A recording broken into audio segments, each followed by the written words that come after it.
ಇನ್ನು ಬಸನಗೌಡ ಪಾಟೀಲ್ ಯತ್ನಾಳ್ ವಿರುದ್ಧ ಕಾಂಗ್ರೆಸ್ ನಾಯಕರು ದೂರನ್ನು ಕೊಟ್ಟಿದ್ದಾರೆ. ಚುನಾವಣಾಧಿಕಾರಿಗೆ ದೂರು ಕೊಟ್ಟಿದ್ದಾರೆ. ಕೆಪಿಸಿಸಿ ಅಧ್ಯಕ್ಷ ಹರಿಪ್ರಸಾದ್, ಉಗ್ರಪ್ಪ ಮತ್ತು ಬಸವರಾಜ ರಾಯರೆಡ್ಡಿ ಇವರು ದೂರನ್ನು ಕೊಟ್ಟಿದ್ದಾರೆ. ಯತ್ನಾಳ್ ಇಂಥ ಪಾರ್ಟಿಗೆ ನಾನು ವೋಟ್ ಹಾಕ್ತೀನಿ ಅಂತ ಹೇಗೆ ಬರೆದ್ರು, ಇದು ನೀತಿ ನಿಯಮಗಳ ಉಲ್ಲಂಘನೆ ಅನ್ನುವಂಥದ್ದು ಕಾಂಗ್ರೆಸ್ ನಾಯಕರ ಆರೋಪ.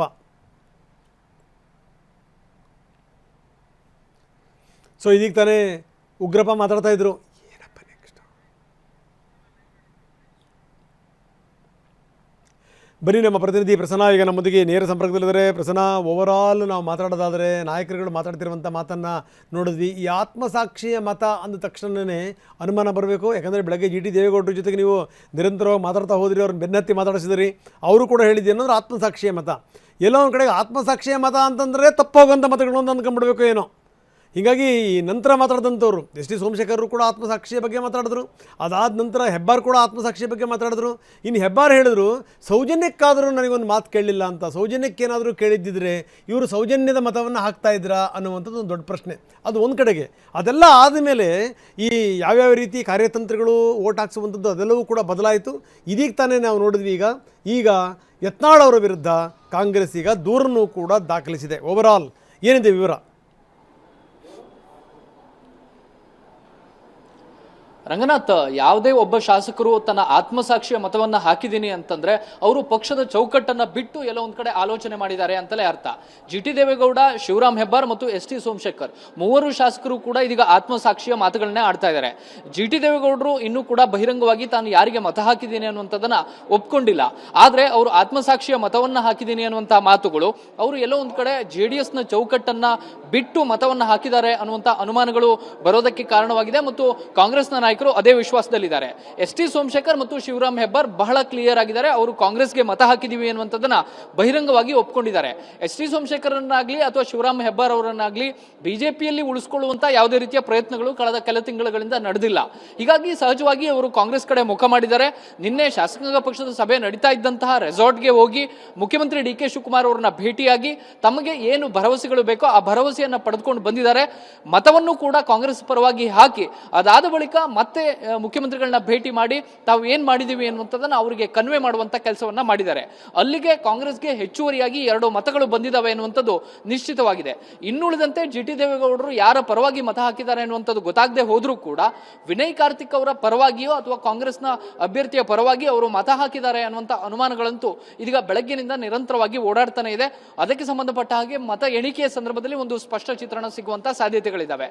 ಇನ್ನುಳಿದಂತೆ ಬಿಜೆಪಿ ತನ್ನ ಎಲ್ಲ ಸ್ಟ್ರಾಟಜಿಗಳನ್ನ ಬದಲಾಯಿಸಿ ಜೆಡಿಎಸ್ಗೆ ಮತಗಳು ಕಡಿಮೆ ಆಗೋ ರೀತಿಯಲ್ಲಿ ತನ್ನ ಸ್ಟ್ರಾಟಜಿಯನ್ನ ಮಾಡಿಕೊಂಡಿದೆ.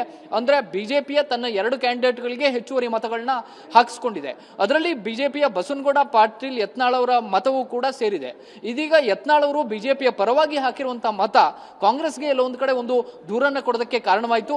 ಬಿಜೆಪಿಯ ಅಧ್ಯಕ್ಷರಿಗೆ ನೇರವಾಗಿ ಯತ್ನಾಳ್ ಅವರು ಪತ್ರವನ್ನ ಬರೆದಿದ್ರು. ತಾನು ಪಕ್ಷದಿಂದ ದೂರ ಹೋಗಿಲ್ಲ, ತನ್ನ ಎಲ್ಲ ನಿರ್ಧಾರಗಳು ಕೂಡ ಪಕ್ಷದ ಚೌಕಟ್ಟಲ್ಲೇ ಇದ್ದಾವೆ. ಹೀಗಾಗಿ ತನ್ನ ಮತವೂ ಕೂಡ ಬಿಜೆಪಿಯ ಅಭ್ಯರ್ಥಿಗೆ ಹಾಕ್ತೇನೆ ಅನ್ನುವಂತ ಒಂದು ಪತ್ರವನ್ನ ಬಿಜೆಪಿಯ ಅಧ್ಯಕ್ಷರಿಗೆ ರವಾನೆ ಮಾಡಿದಂತ ಯತ್ನಾಳ್ ಅವರ ವಿರುದ್ಧ ಇದೀಗ ಕಾಂಗ್ರೆಸ್ನ ನಾಯಕರು ದೂರನ್ನ ಕೊಟ್ಟಿದ್ದಾರೆ. ಉಗ್ರಪ್ಪ ಮತ್ತು ಕೆಪಿಸಿ ಅಧ್ಯಕ್ಷರಾಗಿರುವಂತಹ ಬಿ ಕೆ ಹರಿಪ್ರಸಾದ್ ಹಾಗೂ ಬಸವರಾಜ ರಾಯರೆಡ್ಡಿ ಅವರು ಚುನಾವಣಾಧಿಕಾರಿ ವಿಶಾಲಾಕ್ಷಿ ಅವರನ್ನ ಭೇಟಿಯಾಗಿದ್ದಾರೆ. ಯತ್ನಾಳ್ ಅವರು ಈ ರೀತಿ ಬಹಿರಂಗವಾಗಿ ಯಾರಿಗೆ ಮತ ಹಾಕಿದ್ದೀನಿ ಅಂತ ಹೇಳುವಂಥದ್ದು ಚುನಾವಣೆಯ ನಿಯಮಗಳಿಗೆ ವಿರುದ್ಧವಾಗುತ್ತೆ. ಅದು ಚುನಾವಣೆಯ ಸೀಕ್ರೆಸಿಯನ್ನ ಉಲ್ಲಂಘಿಸಿದ ರೀತಿಯಲ್ಲಾಗುತ್ತೆ. ಈ ವಿಧಾನ ಪರಿಷತ್ನ ಚುನಾವಣೆಯ ಸಂದರ್ಭದಲ್ಲಿ ಗೌಪ್ಯ ಮತದಾನಕ್ಕೆ ಅವಕಾಶವನ್ನು ಮಾಡಿಕೊಟ್ಟಲಾಗಿದೆ. ಈ ಗೌಪ್ಯ ಮತದಾನದ ನಿಯಮಗಳನ್ನ ಯತ್ನಾಳ್ ಅವರು ಉಲ್ಲಂಘನೆಯನ್ನ ಮಾಡಿದ್ದಾರೆ. ಹೀಗಾಗಿ ಅವರ ಮತವನ್ನ ನೀವು ಅನೂರ್ಜಿತಗೊಳಿಸಬೇಕು ಅಂತ ಹೇಳಿ ದೂರನ್ನ ಕೊಡಲಾಗಿದೆ. ಇವರು ದೂರು ಸಲ್ಲಿಕೆ ಆಗೋದಕ್ಕಿಂತ ಮುಂಚಿತವಾಗಿಯೇ ಬಸನಗೌಡ ಪಾಟೀಲ್ ಯತ್ನಾಳ್ ಅವರು ತಮ್ಮ ಮತವನ್ನ ಚಲಾಯಿಸಿ ಅದನ್ನ ಪೆಟ್ಟಿಗೆಗೂ ಕೂಡ ಹಾಕಿಬಿಟ್ಟಿದ್ರು.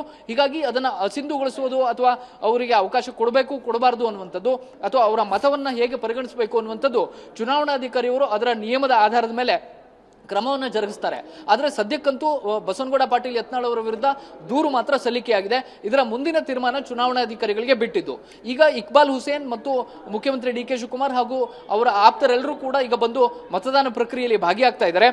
ಮುಖ್ಯಮಂತ್ರಿ ಡಿ ಕೆ ಶಿವಕುಮಾರ್ ಅವರಿಗೆ ಈಗ ಇರುವಂತಹ ಒತ್ತಡ ಮತ್ತು ಟೆನ್ಷನ್ ಅಂದ್ರೆ ಪರಮೇಶ್ವರ್ ಅವರು ಬಂದು ಮತವನ್ನ ಎಷ್ಟೊತ್ತಿಗೆ ಚಲಾಯಿಸ್ತಾರೆ ಅನ್ನುವಂಥದ್ದು. ಇಲ್ಲಿಯ ತನಕವೂ ಕೂಡ ಪರಮೇಶ್ವರ್ ಅವರು ಬಂದು ಉಪಮುಖ್ಯಮಂತ್ರಿಗಳು ಅವರು ತನ್ನ ಜೊತೆಗೆ ಬಂದು ಮತವನ್ನ ಚಲಾಯಿಸಲಿ ಅಂತ ಹೇಳಿ ಡಿ ಕೆ ಶಿವಕುಮಾರ್ ಅವರು ಕಾದುಕೊಳ್ತಿದ್ರು. ಆದ್ರೆ ಇಲ್ಲಿಯ ತನಕವಂತೂ ಉಪಮುಖ್ಯಮಂತ್ರಿ ಪರಮೇಶ್ವರ್ ಅವರು ಸದ್ಯಕ್ಕೆ ವಿಧಾನಸೌಧದ ಕಡೆ ಬಂದಿಲ್ಲ. ಅವರು ಯಾವುದೇ ಕ್ಷಣದಲ್ಲಾದರೂ ಬರಬಹುದು. ಇನ್ನು ಇಕ್ಬಾಲ್ ಹುಸೇನ್ ಅವರಿಗೆ ಅನಾರೋಗ್ಯ ಕಾಡಿತ್ತು, ಅವರಿಗೆ ಹೃದಯ ಸಂಬಂಧಿ ಸರ್ಜರಿಯನ್ನ ಮಾಡಿಸಬೇಕಾಗಿತ್ತು. ಹೀಗಾಗಿ ಕಳೆದ 4-5 ದಿನಗಳಿಂದ ಅವರು ಆಸ್ಪತ್ರೆಯಲ್ಲೇ ಇದ್ರು. ಈಗ ಆಸ್ಪತ್ರೆಯಿಂದ ನೇರವಾಗಿ ಇಕ್ಬಾಲ್ ಹುಸೇನ್ ಅವರು ಡಿ ಕೆ ಶಿವಕುಮಾರ್ ಅವರ ಆಪ್ತ ಶಾಸಕರ ಜೊತೆಗೆ ಬಂದಿದ್ದಾರೆ. ಅವರ ಮತ ಚಲಾವಣೆ ಕೂಡ ಆಗುತ್ತೆ. ಈ ಮೂಲಕ ಕಾಂಗ್ರೆಸ್ ತನಗೆ ಇದ್ದಂತಹ ಒಂದಷ್ಟು ಆತಂಕಗಳನ್ನ ದೂರ ಮಾಡಿಕೊಂಡಿದೆ. ಜೊತೆಗೆ ಎಐಸಿಸಿಯ ನಾಯಕರ ಸೂಚನೆಯ ಮೇರೆಗೆ ಪ್ರತಿ 4 ಅಭ್ಯರ್ಥಿಗಳಿಗೂ ಕೂಡ 30 ಶಾಸಕರು ಮತವನ್ನು ಚಲಾಯಿಸಿದ್ದಾರೆ. ಇನ್ನುಳಿದಂತ 20 ಮತಗಳನ್ನ 5ನೇ ಅಭ್ಯರ್ಥಿ ವಿನಯ್ ಕಾರ್ತಿಕ್ ಅವರಿಗೆ ಚಲಾಯಿಸಲಾಗಿದೆ ಮತ್ತು 120 ಶಾಸಕರು ಕೂಡ ತಮ್ಮ 2ನೇ ಪ್ರಾಶಸ್ತ್ಯದ ಮತಗಳನ್ನ ವಿನಯ್ ಕಾರ್ತಿಕ್ ಅವರಿಗೆ ಹಾಕಿದ್ದಾರೆ. ಜೆಡಿಎಸ್ಗೆ ಎಲ್ಲೋ ಒಂದು ಕಡೆ ಗೊಂದಲ ಆದಂತಹ ಹಿನ್ನೆಲೆಯಲ್ಲಿ, ಜೆಡಿಎಸ್ ತನ್ನ ಲೆಕ್ಕಾಚಾರಗಳು ಸ್ವಲ್ಪ ಕೈತಪ್ಪಿದಂತಹ ಹಿನ್ನೆಲೆಯಲ್ಲಿ ಕಾಂಗ್ರೆಸ್ನ 5ನೇ ಕ್ಯಾಂಡಿಡೇಟ್ ವಿನಯ್ ಕಾರ್ತಿಕ್ ಸ್ವಲ್ಪ ಕಾನ್ಫಿಡೆಂಟ್ ಆಗಿದ್ದಾರೆ. ಎಲ್ಲೋ ಒಂದು ಕಡೆ 1 ಅಥವಾ 2 ಮತಗಳಿಂದಾದ್ರೂ ತಾನು ಮುನ್ನಡೆಯನ್ನ ಸಾಧಿಸಿಕೊಂಡಿದ್ದೀನಿ ಅನ್ನುವಂತ ಒಂದು ವಿಶ್ವಾಸದಲ್ಲಿದ್ದಾರೆ. ಆ ಮುನ್ನಡೆ ನಿಜಕ್ಕೂ ಕೂಡ ಯಾರಿಂದ ಬಂತು, ಜಿಟಿ ದೇವೇಗೌಡರಿಂದ ಬಂತ, ಎಲ್ಲಿಂದ ಅನ್ನುವಂಥದ್ದು ಮತ ಎಣಿಕೆಯ ಸಂದರ್ಭದಲ್ಲಿ ಒಂದು ಕ್ಲಿಯರ್ ಪಿಕ್ಚರ್ ಸಿಗಬಹುದು. ಅಲ್ಲಿಯ ತನಕ ಒಂದು ಸಸ್ಪೆನ್ಸ್ ಅಂತೂ ಖಂಡಿತವಾಗಿಯೂ ಇದ್ದೇ ಇರುತ್ತೆ ರಂಗನಾಥ್. ಧನ್ಯವಾದ ತಮ್ಮೆಲ್ಲ ಮಾಹಿತಿಗೆ.